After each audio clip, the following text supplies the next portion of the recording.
কালোবাজারি রোধ করতে নতুন খাদ্য পরিদর্শক নিয়োগ করবে সরকার। বুধবার বিধানসভার প্রশ্নোত্তর পর্বে জানালেন খাদ্য দপ্তরের মন্ত্রী সুশান্ত চৌধুরী। ফুড ইন্সপেক্টরের 57টি পদের মধ্যে বর্তমানে 29টি পদ পূরণ করা হয়েছে। ইতিমধ্যে ত্রিপুরা পাবলিক সার্ভিস কমিশনের মাধ্যমে আরো 15 জন প্রার্থীর নিয়োগের প্রক্রিয়া চলছে বলে বিধানসভায় জানিয়েছে খাদ্যমন্ত্রী।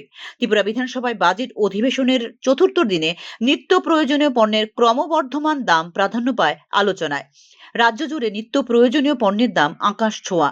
খাদ্য, নাগরিক সরবরাহ এবং ভোক্তা বিষয়ক বিভাগ যদি মূল্য বৃদ্ধি নিয়ন্ত্রণ করতে ব্যর্থ হয়, তবে মজুতদার এবং পাইকারি বিক্রেতারা সুবিধা নেবে বলে সরকারের পর্যবেক্ষণ ব্যবস্থার সমালোচনা করে মন্তব্য করেন কংগ্রেস বিধায়ক গোপাল চন্দ্র রায়।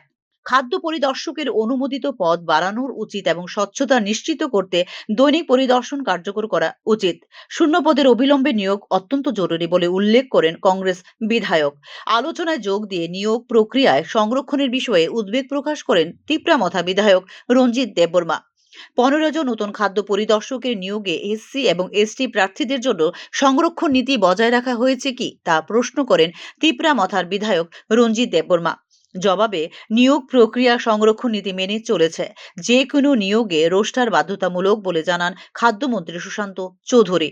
মোট পদের মধ্যে 31% তফসিলি উপজাতি প্রার্থীদের জন্য, 17% তফসিলি জাতি প্রার্থীদের জন্য এবং বাকিগুলো অসংরক্ষিত বিভাগের জন্য ব্যবস্থা করা হয়েছে। 33% পদ মহিলা প্রার্থীদের জন্য সংরক্ষিত রয়েছে বলে জানান খাদ্যমন্ত্রী। পদ তৈরি এবং পূরণের জন্য অর্থ দপ্তরের অনুমোদন প্রয়োজন। 20টি খাদ্য পরিদর্শকের পদের জন্য আবেদন করে এই ক্ষেত্রে 15টির অনুমোদন দেওয়া হয়েছে অর্থ দপ্তর থেকে। আগামী 20 দিনের মধ্যে এই বিষয়ে বিজ্ঞপ্তি জারি করা হবে বলে বুধবার বিধানসভায় জানিয়েছে রাজ্য সরকার। ব্যুরো রিপোর্ট, নিউজ নাও।